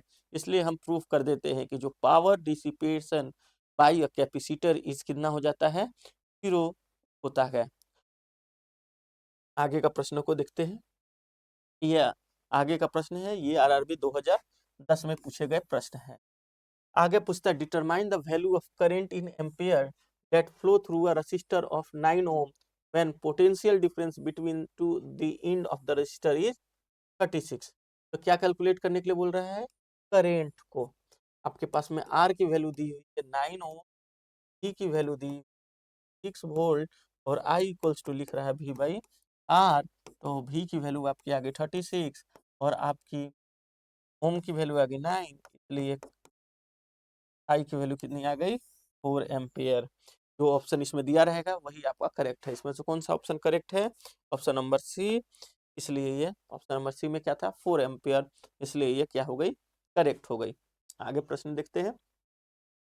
Which of the following statement is true about the Ohm's law. क्या पूछ रहा है कि इसमें से कौन सा स्टेटमेंट क्या है हमारा, ट्रू है। क्वेश्चन ट्रू और फॉल्स में आ सकता है, यहाँ पर लिख सकता है बाद में कि फॉल्स बताइए। अभी क्या है, पूछ रहा है कि ट्रू है। कभी कभी प्रश्न में क्या होता है कि तीन तीन ऑप्शन मतलब कि बोल दे कि कौन सा ऑप्शन जो है इसमें फॉल्स है, 3 ऑप्शन ट्रू दे दे और चौथा कह दे कि कौन सा फॉल्स बता रहा है। अभी क्या है, 3 फॉल्स दिए होंगे, एक ट्रू पूछ रहा है। पूछ रहा है कि ohm's law is applicable to diode. क्या एक डायोड के लिए ओम्स लॉ अप्लीकेबल होगा, इसका ऑप्शन है नो, क्योंकि डायोड हमारा क्या है, एक non linear element, non linear element diode. और Ohm's law is always applicable for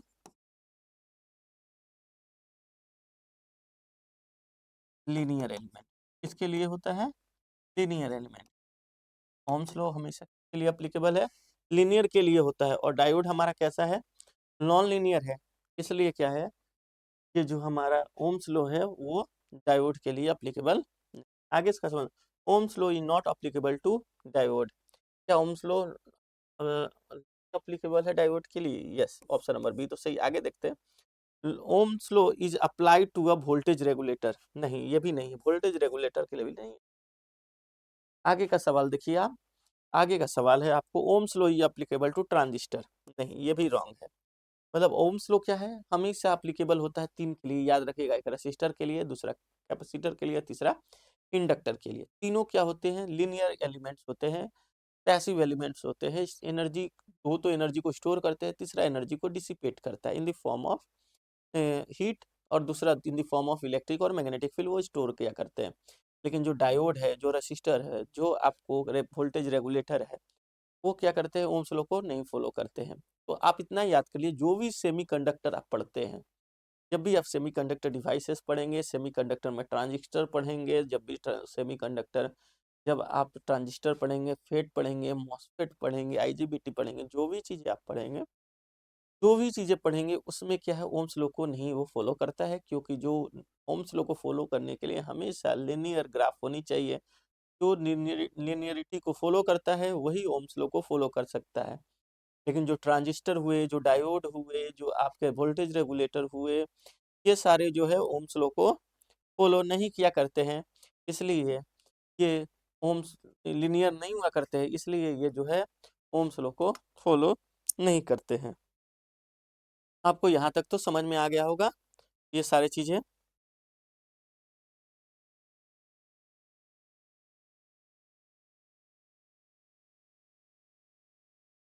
आगे का प्रश्न को देखते हैं। आगे का प्रश्न है हमारा, आगे बोला how much time will be taken by 40 coulomb of charge to passing through a point in a circuit if current of 8 ampere flow through it, how much time will take, कितना बोल रहा है, कितना टाइम लगेगा। तो आपको मालूम है I equals to Q by T, बहुत सारे सवाल आप इस पे बना चुके हैं। क्यू की वैल्यू है 40, टाइम आपको मालूम नहीं है, यहाँ I है 8, यहाँ है 40, टी इक्वल्स टू क्या हो गया, 5 ऑफ सेकेंड, ऐसा होगा। इसलिए ऑप्शन नंबर क्या दिखाई दे रहा है, option number D. Option number क्या है, ये ऑप्शन नंबर डी दिखाई दे रहा है, इसलिए ये क्या हो गया, ऑप्शन नंबर डी आपका करेक्ट हो गया। आगे पढ़ते हैं। आगे बोला विच of the following is the correct expression for electrical power. अब इसमें क्वेश्चन में देखिए ऐसे ही पढ़ना, विच of the following is the correct, incorrect नहीं पूछ रहा। बहुत सारे सवालों में क्या होता है, इनकरेक्ट पूछा जाता है। 3 क्वेश्चन ऑप्शन करेक्ट दे दिए जाएंगे, चौथा क्वेश्चन आपसे इनकरेक्ट पूछ दिया जाएगा। तो यहाँ पर आपको ऐसा क्वेश्चन नहीं देखना है, यहाँ पर आपको देखना है इसमें से कौन सा ऑप्शन जो है करेक्ट है। तो ये दिखा हुआ V इंटू आर, ये रॉन्ग है। P बाई आर, ये भी रॉन्ग है। P स्क्वायर आर, ये भी रॉन्ग है। ऑप्शन कौन सा है, डी। क्योंकि P इक्वल्स टू आपने देखा है V स्क्वायर अपॉन आर, की ऑप्शन जो है आपका क्या होता है, राइट हुआ करता है। ये तो समझ में आ गया होगा आपको। P equals to V square upon R is the right option. आगे देखते हैं। आगे कह रहा है which of the following is following are in mobile. इसमें से पूछ रहा है कि कौन सा जो है इन मोबाइल। मोबाइल का मतलब क्या होता है, मोबाइल का मतलब होता है मूवमेंट। तो जैसे हम बोलते हैं मोबाइल है, मोबाइल मतलब क्या होता है कि मूवमेंट हो रहा है, आपका कम्युनिकेशन है, कम्युनिकेट कर रहे हैं, मतलब उसमें क्या है, आपको मोशन हो रहा है। लेकिन जब भी हम ई मोबाइल बोलते हैं, ई मोबाइल का मतलब है कि कोई भी मोशन नहीं है। इसमें चार्ज पार्टिकल दिए हुए, जैसे इलेक्ट्रॉन्स दिया हुआ है, होल्स दिया हुआ है, आयंस दिया हुआ है, इसमें से कौन सा जो है मूव नहीं करता, वो हमेशा एक जगह पे स्थिर रहा करता है। उसके अंदर में कोई भी मूवमेंट नहीं होता है। इलेक्ट्रॉन्स होती है, उसके पास मूवमेंट होती है, होल होती है, उसके पास होती है। आईएनसी जो है आपका क्या है, इमोबाइल हुआ करता है। तो ऑप्शन नंबर सी जो है आपका यहाँ करेक्ट हो गया। आगे देखिए, the SI unit of electrical energy. अब पूछ रहा है इलेक्ट्रिकल एनर्जी की एसआई यूनिट क्या है, तो आप इसको डायरेक्ट बोलेंगे जूल। ऐसे ही सवाल पूछे जाते हैं, बहुत सारे प्रश्न तो आपको यूनिट पे पूछ दिए जाते हैं कि इसका क्या यूनिट है, इसका कौन सा इनकरेक्ट है, कोई फार्मूला पे बोलते कौन सा इसके फार्मूला सही है। ये ऐसे ही छोटे छोटे सवाल आपसे पूछे जाते हैं जो मेमोरी बेस्ड हुआ करते हैं। ये सही सवाल को मैं कह रहा हूँ कि आपको 15 मिनट के अंदर में आपको सॉल्व कर लेना है, जो डायरेक्टली कोई सॉल्व करने लायक नहीं है, जो डायरेक्टली फैक्ट्स है, जिस पे किसी भी तरीका का आपको माइंड का यूज नहीं करना, डायरेक्टली आपकी स्पीड हो, मेमोरी है, याद है, आप जल्दी जल्दी उसको सॉल्व करते चले जा रहे हैं। आगे का प्रश्न देखते हैं। विच of the following symbol represent the absolute permittivity of dielectric medium correctly. कौन सा शो कर रहा है यहाँ पर, ये है option number absolute permittivity, absolute permittivity of dielectric medium. इसका ऑप्शन है आपको ऑप्शन नंबर सी। ऐसे ही आपको डायरेक्ट याद करना है, ई इक्वल्स टू हम लिखते हैं ना, ई एप्सिलॉन इनटू ई आर। ये क्या है, हमारा एब्सोल्यूट परमिटिविटी है, और यहाँ पर हम इसको ऐसे लिखें। आगे का प्रश्न को देखिए, विच of the following is the dimension of resistance. तो इसको आपको याद रखना है, ये वाले सवाल को। ये भी सवाल बहुत ही टफ नहीं है। रेसिस्टेंस के लिए हम आई इक्वल्स टू क्या लिखते हैं, आई इक्वल्स टू लिखते हैं क्यू बाई टी। टी क्या है, क्यू क्या है, कूलम है, क्यू अपॉन टी को क्या लिखते हैं, टाइम टी। और हम भी इक्वल्स टू लिखते हैं I upon R, I upon R, और आपको किसकी रेसिस्टेंस निकालनी है, आपको यहाँ पर निकालना है। तो यहाँ पर आपने यहाँ से रेसिस्टेंस के निकालने, तो आई आपने यहाँ से निकाल लिया। और आप यहाँ पर निकलते हैं, यहाँ से आप निकालते हैं आई, आर इक्वल्स टू आप लिखते हैं आई भी आई, और यहाँ पर आई की जगह पे आप लिखते हैं भी इक्वल्स टू क्यू अपॉन पर में ई लिखते हैं, और यहाँ पर आप इस तरह से सॉल्व करते हैं। तो आपकी जो ऑप्शन आती है इसी बेस्ड पर आती है, तो टी स्क्वायर जैसे ऊपर में आ गई आपको अपॉन एम एल स्क्वायर आ गई, इसी तरह से हमें इसे सॉल्व करते, तो ऑप्शन नंबर बी आपकी करेक्ट है। आगे ऑप्शन आगे का देखते हैं हम प्रश्न को, आगे का प्रश्न कि विच of the following statement is correct about a capacitor, इसमें से कौन सा स्टेटमेंट जो है करेक्ट है कैपेसिटर के बारे में, आपको बताना है इसमें से कौन सा स्टेटमेंट जो है करेक्ट है आपको अबाउट अ कैपेसिटर। लिख रहा है नन ऑफ द अबव, ये ऑप्शन को नहीं देखना, दूसरे लिखना है capacitor disconnect short circuit in direct current. आपको कैपेसिटर के बारे में बता देता हूँ। कैपेसिटर यदि मान लो लगा हुआ है, ये सर्किट आपको डी है, यहाँ से कोई भी करंट आपको पास नहीं करेगा, मतलब यहाँ से करंट कितना पास करेगा इससे, ये क्या होता है यहाँ पर बता सकते हैं आप, यहाँ से क्या होता है, ये एनर्जी को करता है, ये शॉर्ट हो जाता है। तो आई इक्वल्स टू क्या होता है, देखिए हम बोलते हैं X equals to 1/2 pi F of C. यदि एफ की वैल्यू हम 0 रखते हैं डीसी में, एक्स क्या हो गया हमारा इन्फानाइट, और जब हमारा एक्स इन्फानाइट हो गया तो करेंट हमारा कितना हो गया, तो मतलब क्या हो गया, जब डीसी को रखते हैं तो हमारा सर्किट कैसा होगा, ओपन होगा। तो ये क्या हो गया, disconnect the short circuit in direct current, मतलब ऑप्शन नंबर बी गलत है। Capacitor disconnect the short circuit in both direct current and AC circuit, ये भी रॉन्ग है, क्योंकि एसी और डीसी में कैसे वो डिस्कनेक्ट कर सकता है, तो कैपेसिटर डिस्कनेक्ट शॉर्ट सर्किट के थ्रू कैसे कर सकता है। अब देखिए capacitor disconnect circuit in direct current DC circuit, capacitor disconnects the circuit in direct current DC circuit and short circuit in a alternating current circuit। तो ऑप्शन नंबर ये आपका है, capacitor disconnect the circuit in direct current, यहाँ capacitor disconnect the short circuit in direct current. मतलब आपको समझ में आना चाहिए, ऑप्शन थोड़ा सा टेढ़ा मेढ़ा दिया हुआ है, मतलब ये बताना चाह रहा है कि जब आपका सर्किट यदि डीसी रहता है तो वो सर्किट क्या होता है, आप लिखेंगे कि सर्किट में जब भी आप कैपेसिटर को डीसी सोर्स के साथ लगाते हैं तो वो सर्किट क्या हो जाती है, ओपन हो जाती है, और जब एसी के साथ लगाते हो तो वो शॉर्ट रहती है। तो वही आपको सवाल वो पूछने का कोशिश कर रहा है कि जब यहाँ पर आपको मैंने न्यूमेरिकली बता दिया कि एफ इक्वल्स टू 0 लिखते हैं तो एक्सी की वैल्यू आपको इन्फानाइट हो जाती है, और इन्फानाइट एक्सी का मतलब होता है करंट उससे जो पास हो रहा है वो कितना आ रहा है, 0 हो रहा है। इसका मतलब सर्किट क्या है हमारा, ओपन हो रहा है। तो जब भी डीसी के केस में क्या होगा, सर्किट आपका ओपन है, और एसी के केस में शॉर्ट, इसलिए capacitor disconnect the circuit in direct current circuit and circuit in alternating circuit, short short circuit in the alternating current circuit. इसलिए ये ऑप्शन नंबर डी जो है आपका क्या हो गया, याद हो गया है, याद होना चाहिए। डीसी के केस में डिस्कनेक्ट करेगा मतलब ओपन होगा, और एसी के केस में क्या होगा, वो शॉर्ट होगा। ये ऑप्शन नंबर डी है। आपको हमेशा याद कर लेना है कि in the case of DC circuit the circuit is disconnected, disconnected means open, और short means short, it means it is connected. Disconnected का मतलब क्या होता है, ओपन होना, और कनेक्टेड का मतलब होता है शॉर्ट का होना।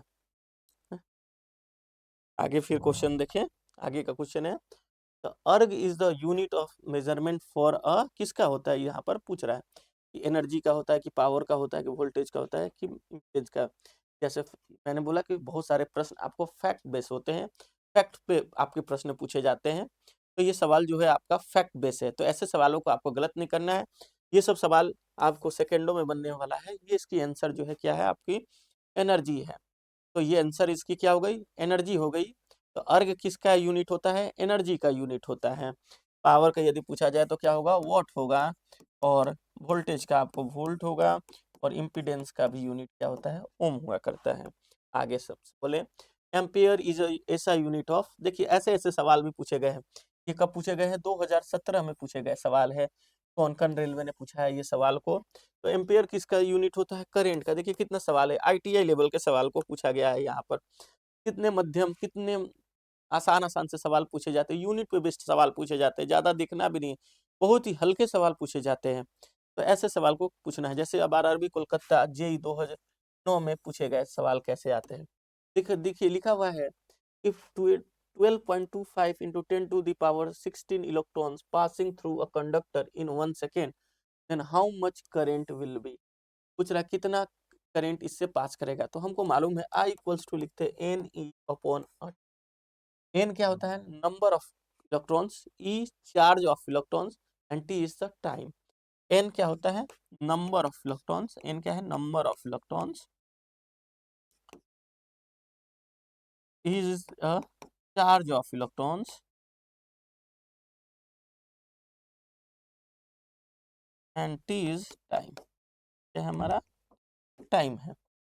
तो आई इक्वल्स टू हो जाएगा, एन की वैल्यू दी हुई है 12.25 into 10 to the power 16 into E की वैल्यू आपकी हो जाएगी 1.6 into 10 to the power 19 upon 1।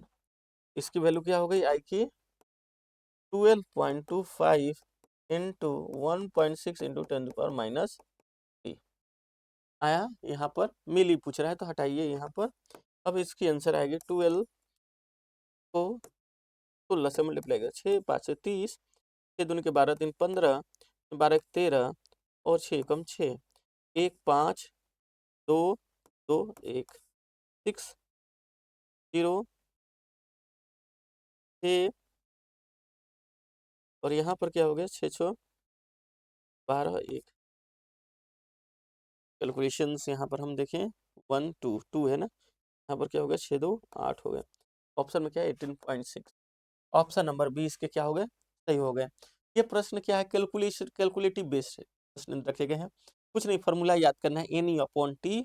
N की वैल्यू दी हुई है और ई की वैल्यू दी हुई है, तो ये प्रश्न क्या है, कैलकुलेशन। इस सब प्रश्नों पे हमें कैलकुलेशन ध्यान देना है कि हमारा कैलकुलेशन मिस्टेक ना हो। किस में दिया हुआ है, मिली में दिया हुआ है, कभी कभी वो क्या करेगा आपसे माइक्रो में पूछ लेगा कि माइक्रो में इसकी वैल्यू को बताइए। कभी वो उसकी वैल्यू दो तरीके से दे देगा, कभी मिली में दे देगा, कभी माइक्रो में। सवाल आपका माइक्रो में, तो सवालों को बहुत ध्यान से पढ़ना है कि हमें प्रश्न किस में पूछा जा रहा है, माइक्रो में पूछा जा रहा है या मिली में पूछा जा रहा है या किसी में नहीं पूछा जा रहा है।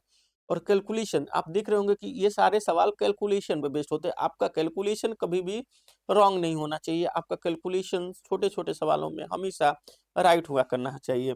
आगे प्रश्नों को देखिए, आगे पूछ रहा find the odd one output regarding Ohm's law. इसमें से कौन सा रॉन्ग है। ऑड वन का मतलब होता है रॉन्ग, ऑड वन का मतलब होता है वर्ड, ऑड वन आउट मतलब रॉन्ग। कौन सा रॉन्ग है, वैक्यूम ट्यूब ओम्स लॉ, तो कंडक्टर, डीसी सर्किट और हाई वोल्टेज, ये तो सही सही है।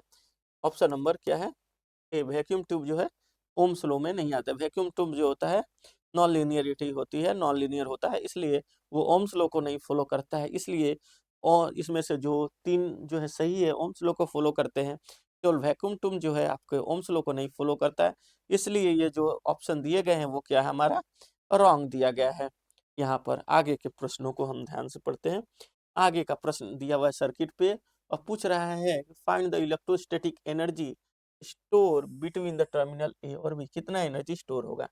अब देखिए ये और ये कैसे कनेक्टेड है, पैरेलल में, इसलिए कितनी वैल्यू हो गई, टी इक्विवेलेंट की वैल्यू हमने लिख दिया 12 माइक्रोफैराड। आप समझ गए होंगे यहाँ पर। अब हमने सी इक्विवेलेंट 1 की वैल्यू हमने लिखना है, तो सी इक्विवेलेंट ये क्या है, ये और ये क्या है, सीरीज में कनेक्टेड है, इसलिए C equivalent into 6 upon C equivalent plus of 6 का कैलकुलेट करेंगे हम। 12 टू 6 अपॉन 18, इसलिए 3 इक्वल्स टू 4 माइक्रोफैराड। टोटल कितने फैराड का कैपेसिटर हुआ, 4 माइक्रोफैराड का। वोल्टेज हमने कितना लगाया 400 वोल्ट। तो हमने एनर्जी की वैल्यू कितनी लगा दी है 1/2 CV²। ध्यान से देख रहे होंगे, आपको समझ में आ रहा होगा। तो E इक्वल्स टू हम क्या लिखेंगे 1/2, C की वैल्यू है आपको कितना 4 इंटू 10⁻⁻⁻⁶, और V की वैल्यू कितनी दी हुई है 400 upon 2²। Is equals to 1 equals to 2 into 10⁻⁻⁶, 1600 into 10⁻⁴, तो 32 तो ऑप्शन नंबर कितना दिया हुआ है, ऑप्शन नंबर 0.32। ऑप्शन कौन सा आपका सही हो गया, ऑप्शन नंबर ए आपका सही हो गया। देखा होगा कितना कैलकुलेशन पे बेस्ड आपके ये सवाल थे। आगे का क्वेश्चन हमसे, विच of the following is true for 3.9 kilo register. ये भी किस पर है, आपको कलर कोड पर है। कलर कोड कैसे कहते हैं, BB Roy Great Britain very good wife. 0 1 2 3 4 5 6 7 8 9 ऐसे ही हम पढ़ते चले जाते हैं। तो आगे देखिए इसमें क्या दिया हुआ है, किस चीज का, इसमें से कौन सा है 3.9। तो आप देखिए इसमें क्या है, रेड। पहले देखिए आपको रेड कितने पे आता है, आपको 2 पर, तो 2 रॉन्ग, यहाँ लिखा हुआ है 3, ये रॉन्ग। अब किस में आता है, 3 ऑरेंज। ठीक है, ऑरेंज और ग्रीन, ग्रीन है मतलब क्या हो गया, आगे क्या है, green and white. Very good, क्या हो गया यहाँ पर, वेरी। तो ऑप्शन नंबर क्या हो गया, ऑप्शन नंबर डी। आपको समझ में आ गया कैसे हम पढ़ते हैं, ही रॉय वेरी गुड वाइफ। आगे आपको यहाँ पर तो ऐसे पढ़ते हैं हम, तो यहाँ पर क्या हो गया, ये व्हाइट आ गया, तो व्हाइट क्या हो गया, 9 आता है। जैसे देखिए 0 1 4 5, भी Roy ROY very good wife.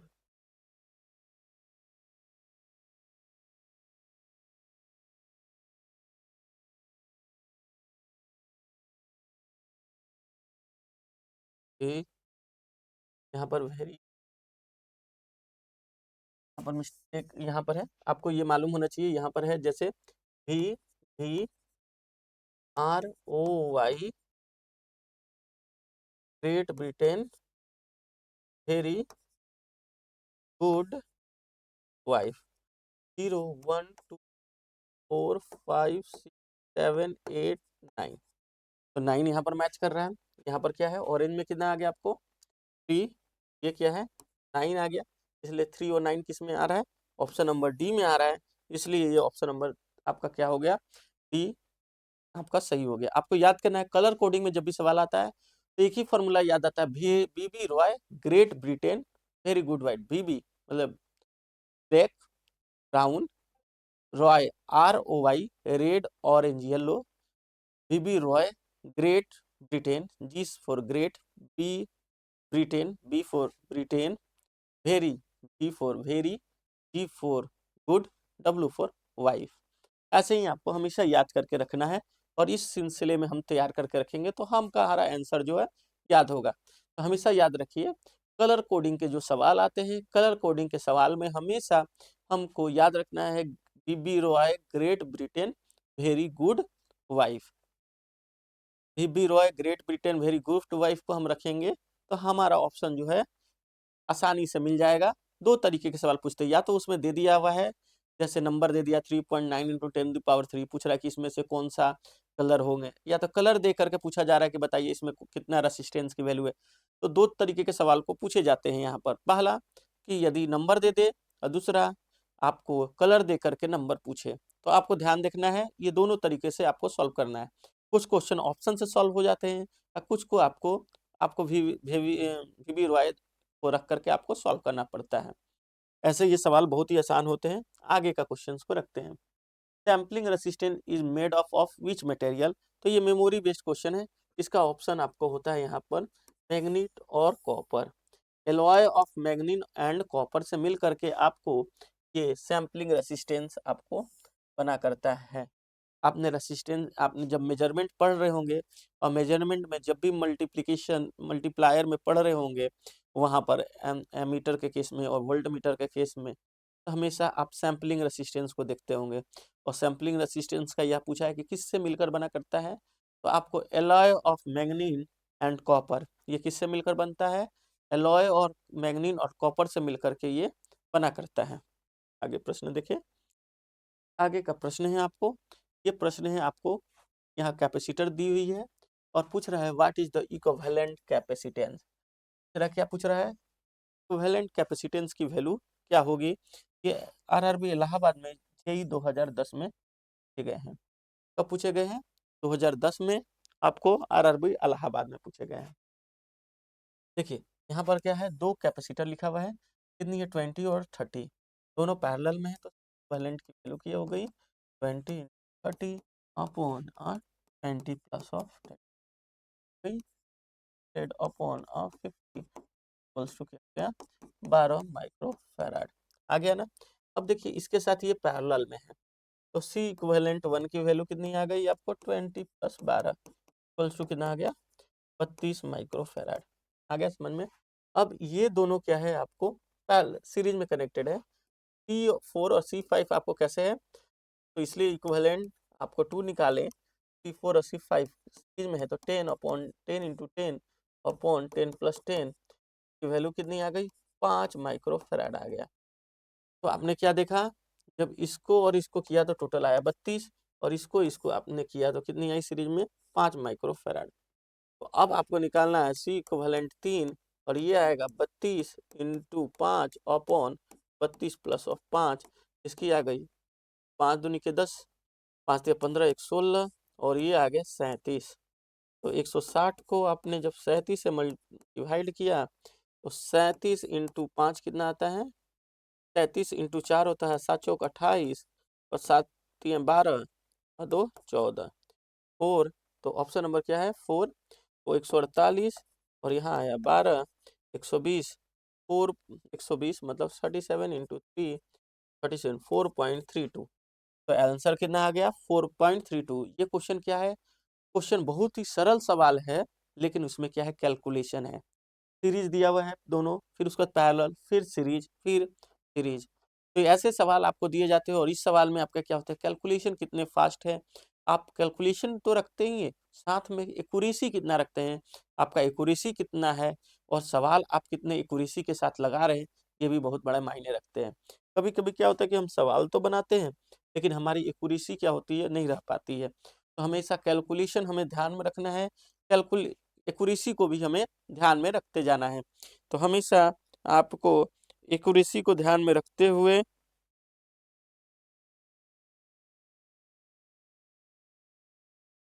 आपको एक्यूरेसी को ध्यान में रखते हुए इस क्वेश्चंस को सॉल्व करने हैं।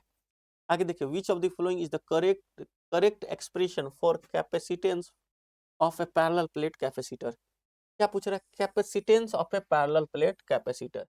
कैपेसिटेंस क्या होगी पैरेलल प्लेट कैपेसिटर की। तो पैरेलल प्लेट कैपेसिटर की कैपेसिटेंस की वैल्यू क्या थी epsilon not a upon option number क्या हो गया आपका समझ में आ गया। आगे देखिए क्वेश्चन क्या है what will the voltage of a battery connected to a parallel plate capacitor with air as a dielectric having a plate area of 6 square centimeter and separation between the plate is 2 millimeter and energy which store a charge of 8 micro 8 pico coulomb. आपको समझ में आ रहा है। तो आपसे ये पूछ रहा है कि कितना वोल्टेज इसमें होगा तो आपको क्या करना है पहले सी की वैल्यू निकालनी है। तो सी इक्वल्स टू आपको क्या लेता है epsilon not E epsilon not upon formula लगाते हैं। ये क्या लगा एयर एज अ डाइलेक्ट्रिक मतलब समझ रहे हो तो मतलब इसकी वैल्यू हमको क्या रखनी है 1 रखनी है। इसकी वैल्यू होती है 8.854 इंटू 10⁻⁻12 और यहाँ पर क्या है आपकी कितनी सेपरेशन दी हुई है 2।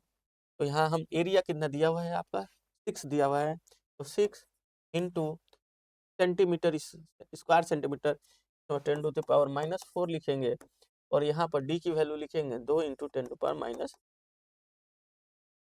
तो सी की वैल्यू हमने कैलकुलेट किया तो सी की वैल्यू आई है 8.854 इंटू 6 इंटू 16 12 4 16 और उसमें से हमको लगा 3 क्या बचा 13 और यहाँ बचा 2 तो यहाँ हो गया 3। सी की वैल्यू आई 8.854 इंटू 3 इंटू 10⁻⁻13 और आपको मालूम है कि Q इक्वल टू होता है C। Q इक्वल्स टू जब C भी होता है और Q की वैल्यू कितनी है 8 इंटू 10⁻⁻12 और C की वैल्यू है 8.854 इंटू 10⁻13 इंटू भी। तो यहाँ से आप कैलकुलेट करेंगे तो आपकी ऑप्शंस मिल जाएंगे।